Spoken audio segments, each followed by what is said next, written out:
নবীর সাহাবীরা কে কোথায় আছো? যুদ্ধের ময়দানের জন্য প্রস্তুতি নাও, নবীজি তোমাদেরকে নিয়ে যুদ্ধের ময়দানে যাইব। আল্লাহু আকবার।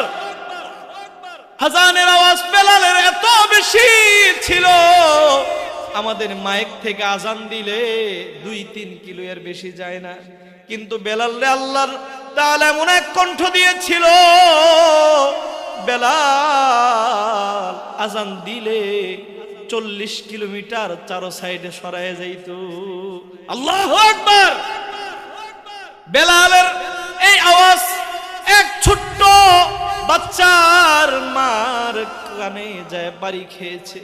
মা গভীর রজনীতে জুড়ে জুড়ে চিৎকার দিয়ে কান্নাকাটি শুরু করেছে আর বলতেছে, আল্লাহ, কিছুদিন আগে আমার স্বামী যুদ্ধের ময়দানে শহীদ হয়েছে। ও মালিক আল্লাহ, জানি না কয়দিন বাঁচবো। তুমি যদি আমার একটা নওজোয়ান সন্তান দিতা, যুদ্ধের ময়দানে নবী যাইতে বলছে, নওজোয়ান সন্তানটার যুদ্ধের ময়দানে পাঠিয়ে দিতাম। এই চিন্তা করে কাঁদতেছে মা, চোখের পানি ফালায়া কাঁদতেছে আর বলতেছে, মালিক গো, আমি কি শহীদের মা হতে পারবো না? আল্লাহু আকবার বলেন না। এরকম যুদ্ধের ময়দানে যদি আমগরে ডাকতো, আমগর সন্তানরা, আমরা কি কইতাম? বাবা তোর যেমন লাগতো না, তোর লেখাপড়া। কথা কোন ঠিক কিনা ভাইয়েরা আমার? এইভাবে যখন কাঁদতেছে, সন্তানের ঘুম ভেঙে গিয়েছে। ঘুম থেকে উঠে বলতেছে, মা কি হয়েছে? বাবার কথা বুঝে মনে পড়ছে। ও মা কান্দেন না, আপনি মইরা গেলে আল্লাহ তাআলা বাবার সাথে জান্নাতে আপনারা দেখা করাই দিব। মা বলতেছে, না না না সন্তান না, বেলাল আজান দিয়েছে, যুদ্ধের ময়দানের আহ্বান করেছে। সন্তান রে, তুই যখন পেটে ছিলি মনে বড় আশা ছিল আমি শহীদের মা হব, কিন্তু আজকে তুই তো ছোট, জানি না কোন দিন জানি আমার আল্লাহ লয়ে যায়, নবীর সাথে আমার সন্তানকে যুদ্ধের ময়দানে পাঠাবো, এটা আর হলো না বুঝি। এইভাবে যখন কাঁদতেছে, সন্তান বলতেছে, মা ছোট হয়েছি তো কি হয়েছে, কান্দিও না, চলো না সকালবেলায় নবীর দরবারে যাই। সন্তান মারে টাইনা নবীর দরবারে লয়ে গিয়েছে। যাইয়ে দেখে যুদ্ধের ময়দানের সৈনিক নবী বাছাই করতেছে। এর মধ্যে আল্লাহর নবীকে যায় সালাম দিয়ে বলতেছে, ইয়া রাসূলুল্লাহ, ওগো আল্লাহর নবী, ওগো দুজাহানের সরকার, আমার এই বাচ্চারে লইছি যুদ্ধের ময়দানে লয়ে যান, যেন আমি শহীদের মা হতে পারি। আর রহমান আশ-শামস মাজলিসুল ওয়াইজিন বাংলাদেশের উদ্যোগে সকল মৃত ব্যক্তিদের রুহের মাগফিরাত কামনায় ওয়াজ ও দোয়া মাহফিল। উক্ত মাহফিলের সম্মানিত প্রধান অতিথি প্রবীণ খতিব, তারাও আপনাদের মাঝে আসছেন, আলোচনা করছেন, এবং আমাদের পুবাইলের গাজীপুরের যিনি মুরব্বী শামসুদ্দিন খন্দকার সাহেব, উনিও আপনাদের সম্মুখে আলোচনা করেছেন। তা আপনারা এত সুন্দর একটি আয়োজন আপনাদের সহযোগিতায় খতিব সাহেব হজরত করেছেন, এই জন্য আপনারা খুশি না বেজার? সকলেই খুশি? সকলেই খুশি? সকলে জোরে সুরে বলেন তো আল্লাহু আকবার। আপনারা সকলেই খুশি হইলে মানুষ এত কমকে? বাহিরে যারা ঘোরাফেরা করতেছে এরা খুশি না, মার্কেট করতেছে। আল্লাহ তাআলা সকলকে, এত সুন্দর একটি বাগান প্রতিদিনই হবে না, ঠিক না? বাজানরা কি বলেন? প্রতিদিনই হবে না, তো যারা বাহিরে ঘোরাফেরা করতেছে আল্লাহ সকলকে ভিতরে আসার তৌফিক দান করেন, সকলে বলেন আমিন। তো আসুন সেই মহান রবের দরবারে সর্বপ্রথম শুকরিয়া আদায় করছি, যেই মহান মালিক আমাদেরকে এত সুন্দর একটি জান্নাতের পরিবেশে, জান্নাতের বাগানে আসার মতন, বসার মতন তৌফিক দান করেছেন। সকলে বলি আলহামদুলিল্লাহ। আরো শুকরিয়া আদায় করছি দু জাহানের সরকার কায়নাত হযরত মুহাম্মদুর রাসূলুল্লাহ সাল্লাল্লাহু আলাইহি ওয়াসাল্লাম আখিরি নবীর আখিরি উম্মত হিসেবে আল্লাহ তাআলা আমাদেরকে বিনা দরখাস্তে কবুল ও মঞ্জুর করে নিয়েছেন, এর জন্য বলি আলহামদুলিল্লাহ। তো সম্মানিত উপস্থিতি, এত সুন্দর একটি আয়োজন হয়েছে, আর অল্প সময় আলোচনা হবে, হয়তো এরপরে এই মাহফিল শেষ হয়ে যাবে। এই যে মাহফিল হয়েছে, এটা আমাদেরকে এখানে যে আপনারা বসছেন, আসছেন, আমাদেরকে কেউ কোনো টাকা পয়সা দিবে এই জন্য আসছি? কাকে খুশি করার জন্য আসছি? আল্লাহ তাআলাকে খুশি করার উদ্দেশ্যে আমরা এখানে এসে বসছি। তো আমরা যদি, যেহেতু এখানে বসছি, শেষ পর্যন্ত যদি মোনাজাতটা করে যেতে পারি, হয়তো আমি ছোট মানুষ, আমার পরে যিনি আসতেছেন উনি বড় মানুষ, সারা বাংলার আর রহমান আর শামস মাজলিসুল ওয়াইজেন বাংলাদেশের উনি প্রতিষ্ঠাতা চেয়ারম্যান, প্রায় 100 উলামায়ে কেরাম ওনার সংগঠনে আছে, যারা আলোচক বক্তা, এরকম একটা সংগঠনের চেয়ারম্যান উনি, আপনাদের এখানে আজকে প্রধান বক্তা। তো উনি আসবেন, আপনাদের সম্মুখে কিছুক্ষণ আলোচনা করে তওবা করে সকলকে নিয়ে মোনাজাত করবেন। তা আমরা সকলে কি মোনাজাত করে বাড়িতে যাব তো ইনশাআল্লাহ? অনেকেই কইছে, অনেকেই কইছে না, সকলে জোরে বলেন ইনশাআল্লাহ।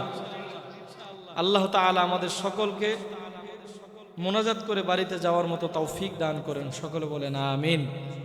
তো সময় যেহেতু অল্প, আমরা চাচ্ছি 12টার মধ্যেই শেষ করে দিব, তো আপনাদেরও যেন কষ্ট না হয়। আমি আপনাদের সম্মুখে সূরাতুল কাহাফের 2টা আয়াত তেলাওয়াত করেছি, 107 এবং 108 নং আয়াত তেলাওয়াত করেছি। এই 2টা আয়াতের উপরে অল্প কিছু আলোচনা করব, মনোযোগ সহকারে শুনবেন তো ইনশাআল্লাহ। তো এই আয়াতের ভিতরে 2টা আয়াতের মধ্যে আল্লাহ তাআলা 2টা কাজ করলে আল্লাহ তাআলা একটা পুরস্কার দান করবেন, সুবহানাল্লাহ। আমি সহজে বোঝানোর জন্য, আলোচনাটা বোঝানোর জন্য আপনাদেরকে বলতেছি যে এই 2টা আয়াতের মধ্যে একটা পুরস্কার পাওয়া যাবে আল্লাহ তাআলার কাছ থেকে 2টা শর্ত মানতে পারলে। কয়টা শর্ত? এই 2টা শর্ত যারা মানবে আল্লাহ তাআলা তাদেরকে বিশাল এক পুরস্কার দান করবেন। আমার আলোচনা এই 2টা শর্ত আপনাদের সম্মুখে আপনাদেরকে বুঝিয়ে দেওয়া, এটাই আমার আলোচনা। আর এই দুনিয়াতে আমরা যারা আজকে আছি, আমরা এই দুনিয়াতে থাকতে পারবো এটার কোনো গ্যারান্টি আছে? আমাদের পূর্বপুরুষ যারা ছিল, আমাদের দাদা, আমাদের পরদাদা, সবাই চলে গেছে। অনেকের বাবা চলে গেছে, এখানে অনেকের আত্মীয় স্বজন আপনজন চলে গেছে, অনেকের ভাই চলে গেছে, অনেকের নিজের সন্তান চলে গেছে, এরকম মানুষও থাকতে পারে। তো এই যে আপনজনেরা চলে গেছে, দুনিয়াতে আজকে আমরা আছি, আমরাও একদিন চলে যাব। আজকে থেকে চিন্তা করেন, 100 বছর আগে এখানে কেউ নাই যে 100 বছর আগে আমি বাইসা ছিলাম, কেউ আছে? আবার আজকে থেকে 100 বছর কেউ বাইসা, 100 বছর পরে কেউ থাকবে, এটার কোনো গ্যারান্টি নেই। কেননা এখন বর্তমান পৃথিবীর যুগে জরিপ করলে দেখা যাবে 50 থেকে 60 এর উপরে মানুষ যায় না, এর মধ্যেই সীমাবদ্ধতা শেষ, পৃথিবীর হায়াত সফর শেষ হয়ে যায়। তাহলে এই দুনিয়া ক্ষণস্থায়ী, পরকালটা কি স্থায়ী। ওইটা আল্লাহ তাআলা সুখ এবং দুঃখ দিয়ে সাজাইছেন। দুঃখ চিরস্থায়ী, সুখও চিরস্থায়ী। দুনিয়ার সুখ এবং দুঃখ দুটোটাই ক্ষণস্থায়ী। আজ সুখে আছেন, কালকে কষ্টে থাকতে পারেন, আজকে কষ্টে আছেন, কালকে সুখে থাকতে পারেন। কথা বলেন ঠিক কিনা? তো আমাদের দুনিয়ার হায়াত, এটা আমাদের কাজে লাগিয়ে আখিরাতের চিরস্থায়ী যেন আমরা সুখী হতে পারি, এটা আমাদের মূল মাকাসাদ। কথা বলেন ঠিক কিনা? আল্লাহর নবী হাদিসের ভিতরে বলেন, ক্বালা রাসূলুল্লাহ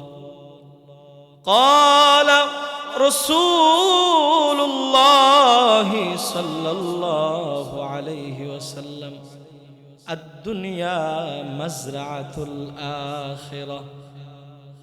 আল্লাহ নবী হাদিসের ভিতরে বলছে যে দুনিয়াটা হচ্ছে আখিরাত কামানোর একটা জায়গা, একটা ফসল ফলানোর একটা জায়গা। বলেন না সুবহানাল্লাহ। এই দুনিয়াতে মূলত এতক্ষণ আলোচনায় আমরা বুঝলাম এই দুনিয়াতে থাকতে পারবো না, কিন্তু এই দুনিয়ার থেকে আমাদেরকে আখিরাতের জন্য সুখী যেন হতে পারি কামাই করে নিয়ে যেতে হবে। কথা বলেন ঠিক কিনা? আর যদি কামাই না করতে পারি তাহলে আখিরাতে আমরা সুখী হতে কেউ পারবো না। তো আমার আলোচনার বিষয় এটা, আল্লাহ তাআলা দুইটা শর্ত দিছে। এই দুইটা শর্ত যারা মানবে আল্লাহ একটা পুরস্কার দান করবে। এই পুরস্কারটা হচ্ছে আল্লাহ তাআলা জান্নাত দান করবে। সুবহানাল্লাহ। আমরা যদি জান্নাত পেয়ে যাই আমাদের আর কিছুর প্রয়োজন নেই। জান্নাতের বাদশাহিত্ব আল্লাহ দান করবে। দুনিয়ার সামান্য এই বাংলাদেশ নামক একটা দেশের প্রধানমন্ত্রী হওয়ার জন্য কত মানুষ মানুষকে মাইরা ফেলে। একটা ছোট্ট একটা জেলার এমপি হওয়ার জন্য কত মানুষ মানুষকে মাইরা ফেলে, আছে না? অথচ আল্লাহ তাআলা এই পুরা পৃথিবীর মতো সর্বশেষ যে জান্নাতে যাবে তাকে 10 দুনিয়ার সমান একটা জান্নাত দান করবে। এই জান্নাতের মালিকানা বাদশাহিত্ব আল্লাহ তারা দান করবে, চিরস্থায়ী বাদশাহিত্ব। আল্লাহু আকবার বলেন না?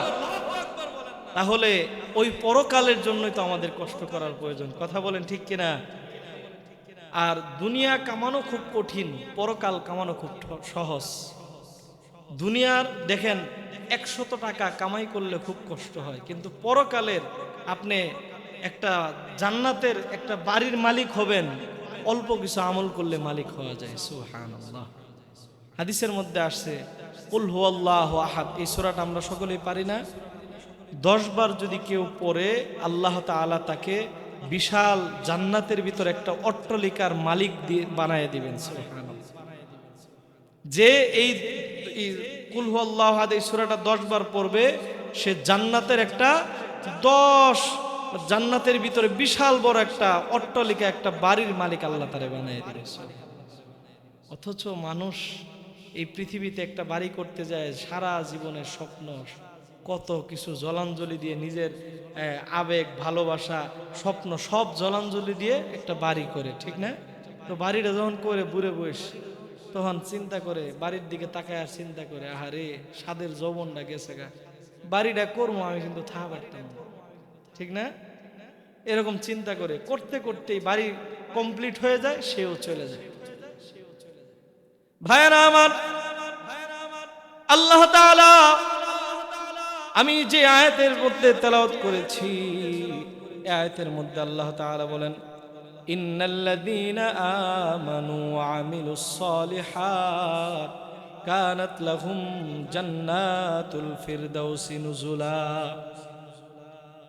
আমাদেরকে আমাদের মহামান্বিত রব আমাদের আল্লাহ দুইটা পুরস্কার, একটা পুরস্কার দান করবে। দুইটা কাজ করলে পুরস্কারটা কি আপনাদেরকে শোনাই। আল্লাহ বলতেছে খালিদিনা ফিহা আবাদা, জান্নাতুল ফিরদাউসি নুজুলা, খালিদিনা ফিহা আবাদা। ও আমার বান্দা, তোমাকে দুইটা কাজ করলে একটা পুরস্কার দান করবে, সেই পুরস্কারটা হচ্ছে জান্নাতুল ফিরদাউস দান করবে। সুবহানাল্লাহ। এই আয়াতের ভিতর আল্লাহ তাআলা বলতেছেন যদি দুইটা শর্ত মানি তাহলে একটা পুরস্কার দান করবেন, সেটা কি? জান্নাতুল ফিরদাউস। নহরে সুসজ্জিত সবচেয়ে দামি জান্নাতটা আল্লাহ আপনাকে দান করবে যদি দুইটা শর্ত মানতে পারি। আমি আগে পুরস্কারের কথা কেন বললাম? পৃথিবীতে মানুষ যখন কোনো একটা কাজ করে তখন চিন্তা করে আমার পারিশ্রমিকটা কি হইব, ঠিক না? যখন পারিশ্রমিকটা ভালো হয় তখন কাজের মনোযোগ বাইরে যায়, কাজের প্রতি তার আকর্ষণ বাইরে যায়। তো এই জন্য আপনাদেরকে আগে পুরস্কারটা শোনাইলাম। পুরস্কারের প্রতি আমাদের সকলের আশা আছে তো? হাতটা বাড়ায় দেখাই দেন তো, সকলের আশা আছে? আল্লাহ আপনি আমাদের সকলকে এই দুইটা শর্ত মানার তৌফিক দান করেন। সকলে বলেন আমিন। ইন্নাল্লাযীনা আমানু ওয়া আমিলুস সালিহাত। এক নাম্বার ঈমান, দ্বিতীয় নাম্বার আমল, তো ইমানের কথা বলার পরে, আমলের কথা বলার পরে আমরা এখানে মোটামুটি সবাই আশ্বস্ত যে আমরা সকলে তাইলে ওই জান্নাতে যাইতে পারবো, ঠিক না? মনে মনে এরকম আমাদের সকলের না? তবে ইমান যে বিষয়টা, ইমানটা খুব সেনসিটিভ বিষয়। ইমান নিয়ে আমার কথা। এই ইমান কিন্তু আমরা মনে করি যে আমরা মুসলিম পরিবারে জন্মগ্রহণ করছি, আমরা মুসলিম ঘরের সন্তান, আমাদের ইমান তো আছে, আমরা মনে হয় জান্নাতে যাই মজা। কিন্তু ইমান কিন্তু এটা মাঝে মধ্যে নষ্ট হয়ে যায়, মাঝে মধ্যে ইমানের অ্যাকাউন্ট ব্লক হয়ে যায়, মাঝে মধ্যে ইমানের অ্যাকাউন্ট নষ্ট হয়ে যায়। অনেকেই ভাবে যে মুসলিম ঘরে জন্মগ্রহণ করেছি, নামাজ পড়ি আর না পড়ি আমার ইমান আছে, এরকম আছে না? আমাদের সমাজের ভিতরে আমাকে যদি জিজ্ঞাসা করেন হুজুর আপনার ইমান আছে, আমি কই হ্যাঁ আমার ইমান আছে। আবার যদি একজন ওই যে মাজারের ভিতরে থাকতে থাকতে গাঞ্জা টানতে টানতে কালা মুসলাল হলুদ বানায় লাইছে, এরা যদি যেখানে ইমান আছে, কয় কি ওই শরীয়তের মোল্লা করছে, আঙ্গুর ইমানের পাওয়ার বেশি। কথা কোন ঠিক কি রে? তারও ইমান আছে, আমারও ইমান আছে, আপনারা জিজ্ঞেস করলে আপনিও ইমানদার। তো ইমানের কি কোনো মাপকাঠি আছে না? আছে, কিন্তু আমাদের কাছে নাই। কার কাছে আছে? ভাইরা আমার, আল্লাহ তাআলা বলতেছে আমার বান্দা, এই যে ইমানের কথা বলেছি, ইমানের মাপকাঠি দুনিয়ার কারো কাছে না থাকলেও কার কাছে আছে? আল্লাহর কাছে আছে। ভাইরা আমার, আল্লাহ তাআলার কাছে ইমানের মাপকাঠি আছে। দুনিয়ার ভিতরে ইমানদার দাবি করে পার পাওয়া যাবে, কিন্তু পরকালে পার পাওয়া যাবে না, ঠিক কিনা? দুনিয়ার ভিতরে ইমানদার মনে করে বাবার কুলে ইমান পেয়েছিলাম, মায়ের কুলে ইমান পেয়েছিলাম, দাদার কুলে ইমান পেয়েছিলাম, ইমান আমার কাছে আছে। কিন্তু ভাইরা আমার, আল্লাহর নবী দু জাহানের সরকার মুহাম্মদুর রাসূলুল্লাহ সাল্লাল্লাহু আলাইহি ওয়াসাল্লাম বলেন, ও আমার উম্মত, ইমান কখনো বিভিন্ন কাজের মাধ্যমে নষ্ট হয়ে যায়, ব্লক হয়ে যায়, বন্ধ হয়ে যায়। এই জন্য ভাইরা আমার, আল্লাহ তাআলার কোরআনের ভিতরে বলেন, আমিনু কামা আমানান নাস,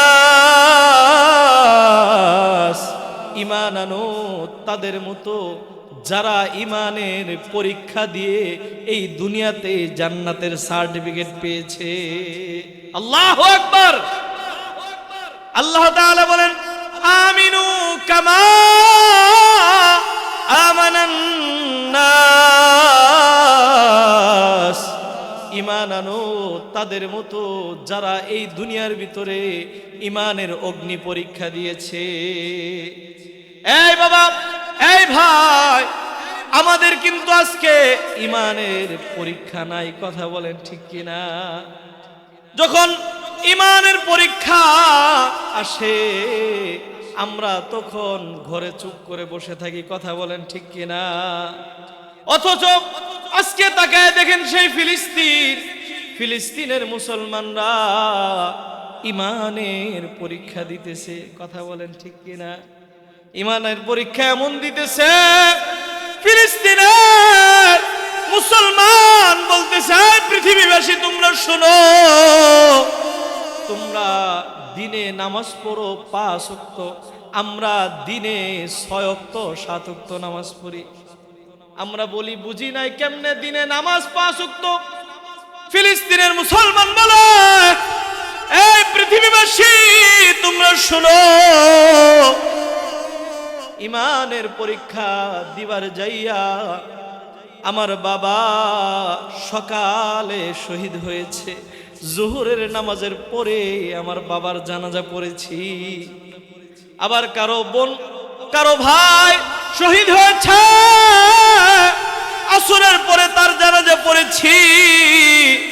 কারো ভাই মাগরিবের আগে শহীদ হয়েছে, মাগরিবের সময় কারো জানাজা পড়েছি। ফিলিস্তিনের মুসলমানরা ঈমানি পরীক্ষা দিতেছে। বাবা কেমন পরীক্ষা, তাকিয়ে দেখেন ফিলিস্তিনের মুসলমান তারা যখন বিভিন্ন যুদ্ধের মাধ্যমে যখন তারা নিপীড়ন হয়, নির্যাতিত হয়।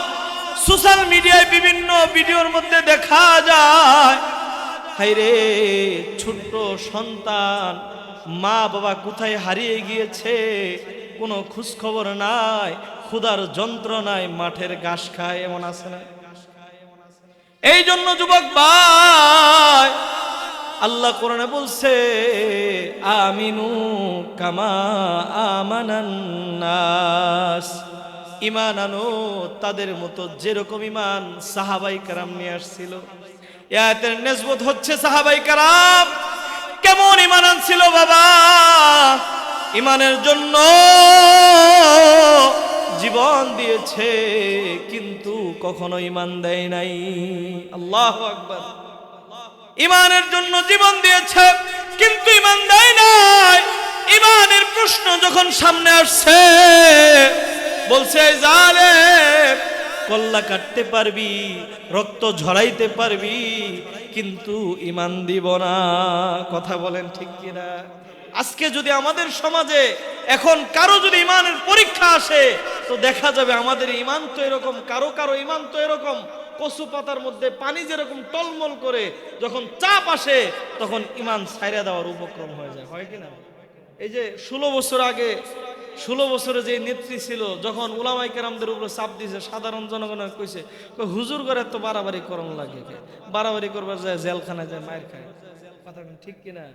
হুজুররা কি আর সাদে বাড়াবাড়ি করে? চাই সমাজের মানুষ যেন ইসলামের পথে চলে, ইসলাম পরিপন্থী কোনো কাজ হলে উলামায়ে কেরামরা সহ্য করে না। কথা বলেন ঠিক কিনা? এটা তো দায়িত্ব ছিল আমাদের সকলের, যারা ইমানদার এটা সকলের দায়িত্ব ছিল। মুসলমানের দেশে ঈমান বিধ্বংসী, ঈমান বিদ্বেষী বলুক কোনো আইন প্রণয়ন হবে, এটা মুসলমান কখনো মেনে নিতে পারে না, কখনোই পারবে না। এটা প্রত্যেক মুসলমানের ঈমানের দাবি। কথা বলেন ঠিক কিনা?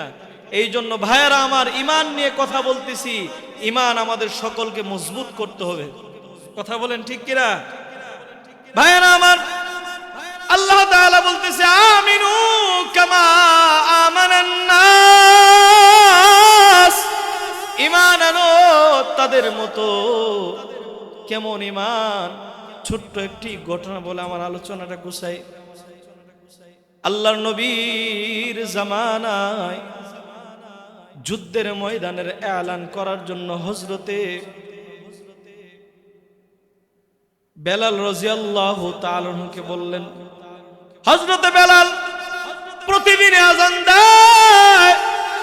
ওই দিন গভীর রজনীতে আযান না দিয়া বেলাল মিনারায় উঠে বলতেছে হাইয়া আলাল জিহাদ। এই আল্লাহর নবীর সাহাবীরা কে কোথায় আছো? যুদ্ধের ময়দানের জন্য প্রস্তুতি নাও, নবীজি তোমাদেরকে নিয়ে যুদ্ধের ময়দানে যাইব। আল্লাহু আকবার। আযানের আওয়াজ বেলালের এত বেশি ছিল, আমাদের মাইক থেকে আযান দিলে 2-3 কিলো এর বেশি যায় না, কিন্তু বেলালে আল্লাহর তাআলা এমন এক কণ্ঠ দিয়েছিল, বেলাল আযান দিলে 40 কিলোমিটার চারো সাইডে সরায় যাইত। আল্লাহু আকবার। বেলালের এই আওয়াজ এক ছোট্ট বাচ্চার মার কানে যায় বাড়ি খেয়েছে।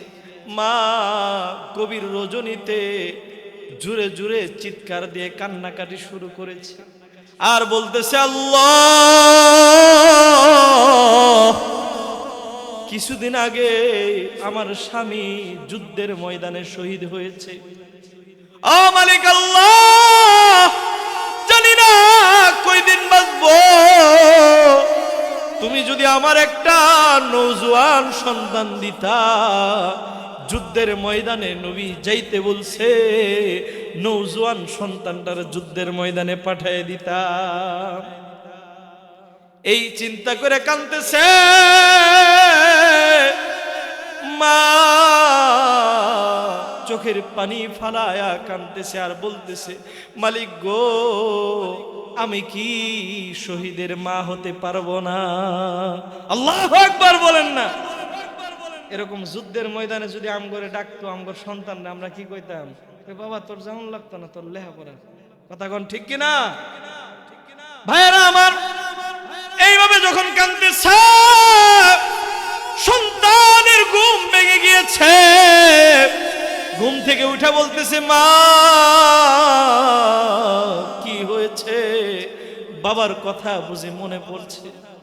ও মা কান্দেন না, আপনি মইরা গেলে আল্লাহ তাআলা বাবার সাথে জান্নাতে আপনারা দেখা করাই দিব।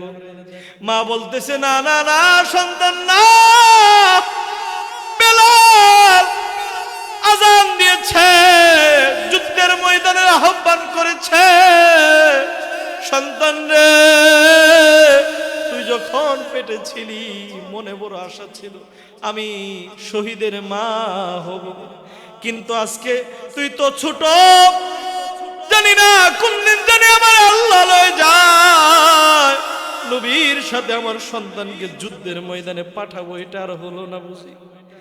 এইভাবে যখন কাঁদতেছে, সন্তান বলতেছে, মা ছোট হয়েছি তো কি হয়েছে, কান্দিও না, চলো না সকালবেলাই নবীর দরবারে যাই। সন্তান মারে টাইনা নবীর দরবারে লয়ে গিয়েছে। যাইয়া দেখে যুদ্ধের ময়দানের সৈনিক নবী বাছাই করতেছে। এর মধ্যে আল্লাহর নবীকে যায় সালাম দিয়ে বলতেছে, ইয়া রাসূলুল্লাহ, ওগো আল্লাহর নবী, ওগো দুজাহানের সরকার, আমার এই বাচ্চারে লইছি যুদ্ধের ময়দানে লয়ে যান, যেন আমি শহীদের মা হতে পারি। এই কথা বলতে আল্লাহর নবী বলতেছে, এই মা, তোমার সন্তান মাত্র 7 থেকে 8 বছরের বাচ্চা, তরবারির চেয়ে তোমার সন্তান ছোট। এই মা, বড় হোক, যুদ্ধের ময়দানে যাইবনি। ওই মা বলতেছে, না না না, ওগো আল্লাহর নবী, আমি চাই এই সন্তানটার আপনি যুদ্ধের ময়দানে লয়ে যান। এই সন্তানকে যুদ্ধের ময়দানে আপনার ডাল হিসেবে ব্যবহার করবেন। যদি সামনে কোনো তীর আসে, ওগো আল্লাহর নবী, আমার সন্তানটার এইভাবে ধইরা আপনার শরীরে কোনো আঘাত যেন না লাগে, আমার সন্তানটার সামনের দিকে পাইতে ধরবেন। আল্লাহু আকবার। এইভাবে যখন মা বলেছে, আল্লাহ নবী বলতেছে, না না, লওয়া যাইব না, যাও যাও, আরেকদিন আরো বড় হোক পরে নিয়ে যাইব। মার মন মানে না।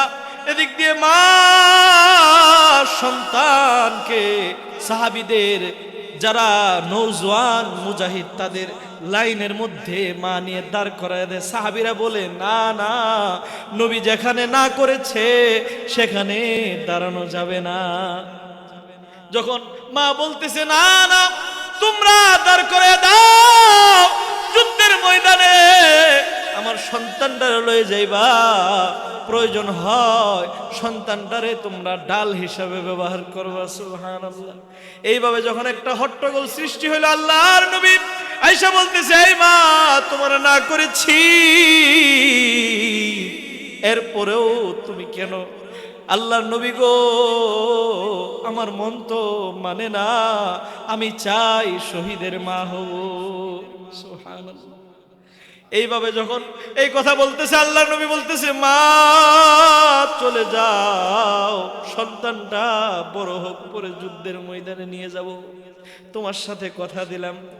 আল্লাহর নবী যখন মারে কথা বলেছে, মা সন্তানের হাতটা ধরে বলতেছে, আমার বাবা, কেমন সন্তানের মা হইলাম, সন্তানটারে যুদ্ধের ময়দানে পাঠাইতে পারলাম না। সন্তানের হাত ধরে কাঁদতেছে, আর এই কথা যখন বলতেছে, সন্তান মারে বলতেছে, তুমি দাঁড়াও, আমি আমার নবীর সাথে একটু কথা বলে আসি। বলেন না আল্লাহু আকবার। আল্লাহর নবীর কাছে যাইয়া বলতেছে, ইয়া রাসূলুল্লাহ, ওগো আল্লাহর নবী, আমার বাবা গত যুদ্ধে শহীদ হয়েছে, আমার ইচ্ছা আমার বাবার মতো শহীদ হব। ওগো আল্লাহর নবী, আমার মারও ইচ্ছা আমি শহীদ হব। আপনি আমাকে বিদায় করে দিয়েছেন গো আল্লাহর নবী ছোট বলে। ওগো আল্লাহর নবী, আমার মাকে আমি যখন চুলার ভিতরে আগুন ধরাইতে দেখি, মা তখন বড় লাকড়ি চুলার মধ্যে দেওয়ার সময় ছোট ছোট কিছু লাকড়ি দেয়। ওগো আল্লাহর নবী, মারে প্রশ্ন করলে মা বলে, এই বাবা, বড় লাকড়িতে আগুন ধরতে গেলে ছোট লাকড়িতে আগুন ধরতে হবে। ওগো আল্লাহর নবী, চুলার ভিতরে যদি ছোট লাকড়িতে আগুন ধরাইতে হয়, যুদ্ধের ময়দানে আবার পাঠায় দেন। আমি সর্বপ্রথম যুদ্ধের ময়দানে ঢুকে যাব, যাইয়া যখন শহীদ হব, আমারে দেখার পর, আমার রক্ত দেখার পর সাহাবীদের ভিতরে ঈমানের পাওয়ার বেড়ে যাবে, ঈমান বেড়ে যাবে। আমি শহীদ হইয়া যুদ্ধের ময়দানে সাহাবীদের ঈমানের আগুন ধরে দিব। আল্লাহু আকবার। ওগো আল্লাহর নবী, আমার একটু দেন না গো, যুদ্ধের ময়দানে যে আমি ঈমানের আগুনটা ধরাইতে চাই। সুবহানাল্লাহ। এই কথা বলার পর আল্লাহর নবী বুকের ভিতরে জড়ায় নিছে। আল্লাহ তাআলা এই জন্য তো বলছে, আমিনু কামা আমানান নাস, ঈমান আনো তাদের মতো। তারা কিরকম ঈমানদার ছিল? ঈমানের জন্য, ইসলামের জন্য নিজের সন্তানকে যুদ্ধের ময়দানে পাঠিয়ে দেয়। ইসলামের জন্য, ঈমানের জন্য তারা কতটা প্রেমিক ছিল। ঈমানের জন্য সন্তান, ছোট্ট বাচ্চা 8 বছরের বালক, সেও যুদ্ধের ময়দানে যাওয়ার জন্য নবীর সাথে বারবার কথা বলেন না আল্লাহু আকবার। এই জন্য বাবা আমার, আমি যেই কথা বলতেছিলাম, আমিনু কামা আমানান নাস, আমরা কি তাদের মতো ঈমান আনতে পারবো? সকলে বলেন ইনশাআল্লাহ। তাদের মতো ঈমান আনতে পারবো তো ইনশাআল্লাহ।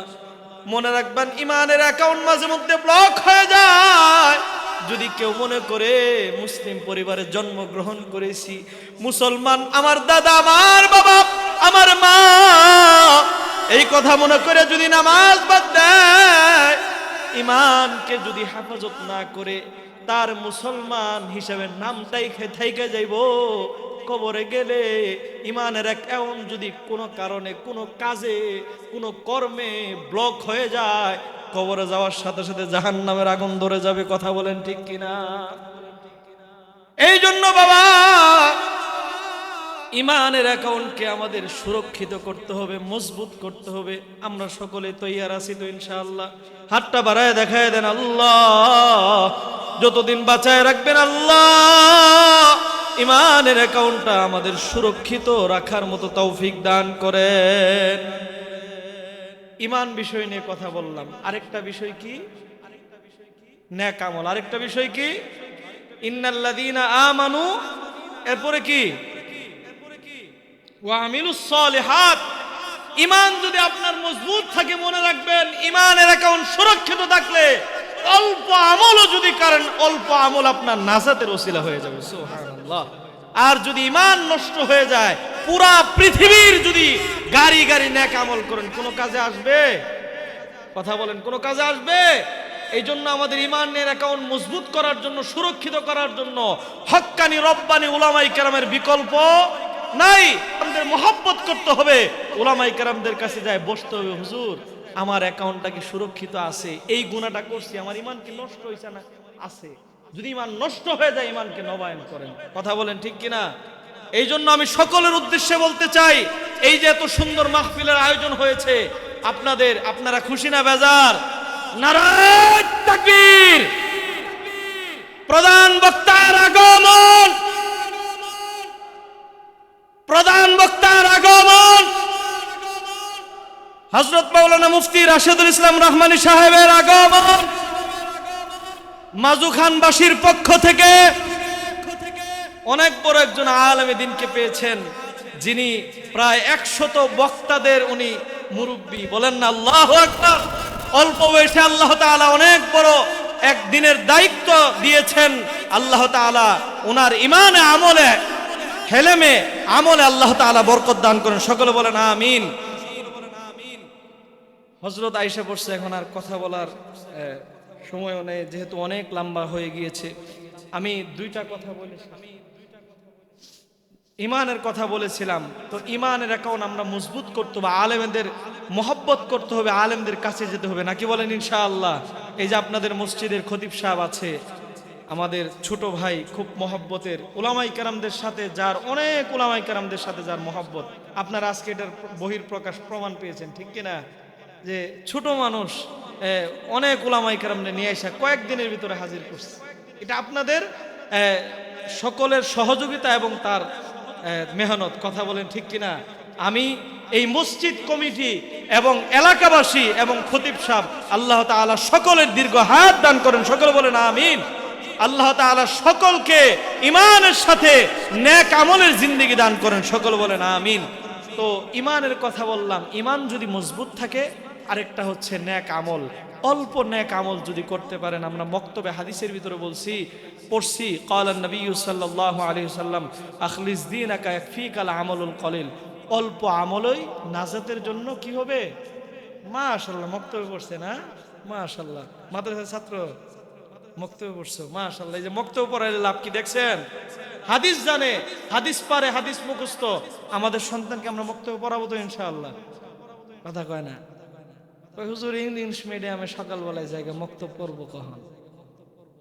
ইংলিশ মিডিয়ামে পাঠান, কিন্তু এরকম যেন না হয়। কয়েকদিন আগে জানাজায় গিয়েছি, ইংরেজি সব দিক দিয়ে বিশাল এক শিক্ষিত বড় এক ইঞ্জিনিয়ার। জানাজা পড়ানোর পরে কবরে মাটি দিবে, দোয়া জানেন, জানাজা পয়রা হাতটা ধরে কান্দা দিছে, হুজুর আমার বাবার জন্য কি করে দোয়া করুন, আমি দোয়াটা জানি না। দুনিয়ার পুরা সব কিছু আমার শিখাইছে, কিন্তু আমার বাবা যে মরে গেল, আমার বাবার জন্য যে কি করে দোয়া করবো এটা আমার শিখাইছে। এটা কি সফল না ব্যর্থতা?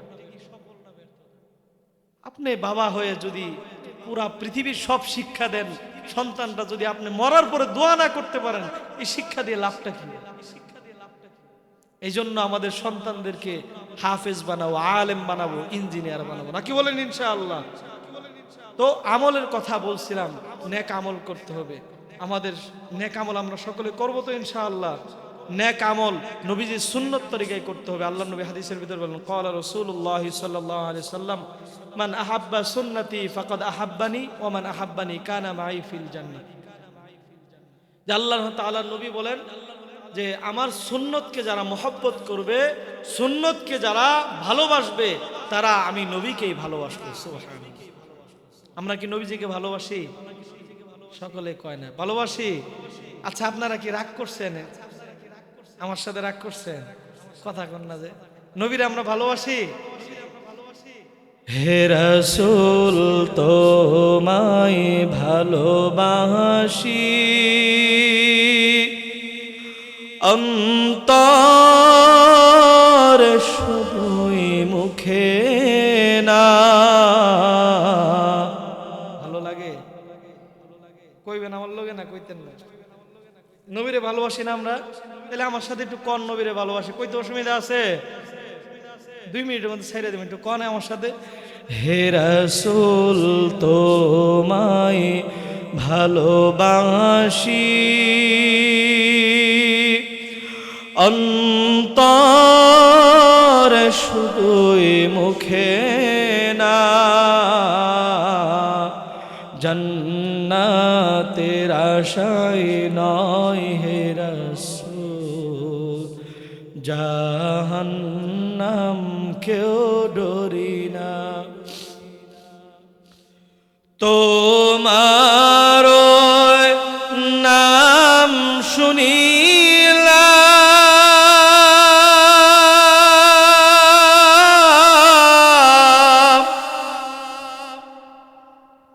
এই চোখে দেখিলাম না। তোমার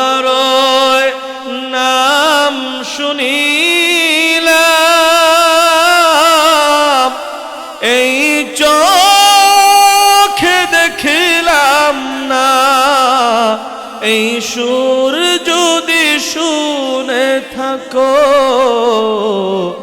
একবার এসে দেখা দাও না হে রাসূল তোমায় ভালোবাসি অন্তর শুধুই মুখে না জান্নাতের আশায় নয় হে রাসূল জাহান্নাম কেউ ডরি না কত আশিক যায় মদিনা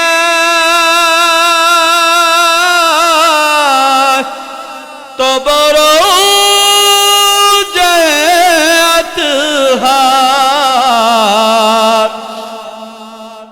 কত আশিক যায় মদিনা তো বড় জাত হার আশিকের আরজি শুনো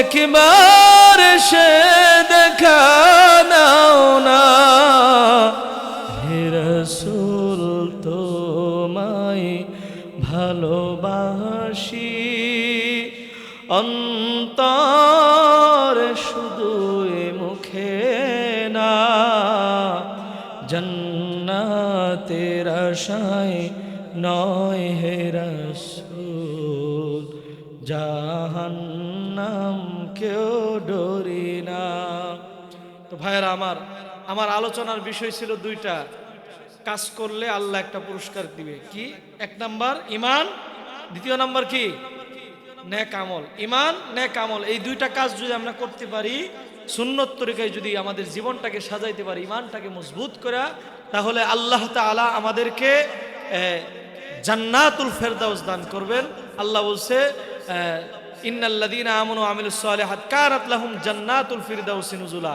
খালিদিনা ফিহা লা ইয়াবগুনা আনহা হিওয়ালা এমন এক জান্নাত তোমাকে দান করব যেই জান্নাত থেকে আর কোনোদিন বের হতে মনে চাইবে না পৃথিবীতে অনেক সুন্দর জায়গা আছে একবার দুইবার গেলে তিন চারবার গেলে এক মাস থাকলে তখন কয় কক্সবাজার আবার লাগে না কথা এখন ঠিক কিনা এটা বিরক্তি আইসা যায় তো আল্লাহ তাআলা বলছে এমন এক জান্নাত দিব এমন এক জান্নাতের বাদশাহিত্ব দান করবে যেখানে আর কোনো বিরক্তি লাগবে না যত দিন থাকবা তত নতুনত্ব আসবে ততই ভালো লাগবে সুবহানাল্লাহ এই আয়াতের আলোচনা অনেক ব্যাপক অনেক লম্বা আপনাদেরকে কিছু বুঝাইতে পারি নাই তো সামনে যদি কোনো আরেকদিন আল্লাহ তাআলা কোরআনের ময়দানে সুযোগ করে দেয় ইনশাআল্লাহ কথা বলবো বড় হযরতের সামনে কথা বলাটা আসলে বেয়াদবি আল্লাহ তাআলা হযরতের ঈমানে আমলে ইলমে হেলেমে বরকত দান করেন আল্লাহ তাআলা আপনাদের সকলকে কবুল করেন তো আশেপাশে মহিলা প্যান্ডেল আছে তো মা বোনেরা মনে মনে কইতেছে হুজুর খালি পুরুষ গল লেগে দোয়া করে আমগল লেগে দোয়া করে না মনে মনে কইতেছে না আল্লাহ তাআলা এলাকার প্রত্যেকটা মা বোনদেরকে হযরতে ফাতেমা হযরতে খাদিজার মতো কবুল করেন সকলে বলেন আমিন এবং এলাকার মুর্দা যারা শুয়ে আছে কবরে আল্লাহ সকলকে মাফ করে দিয়ে আল্লাহ সকলকে জান্নাতুল ফেরদাউস দান করেন সকলে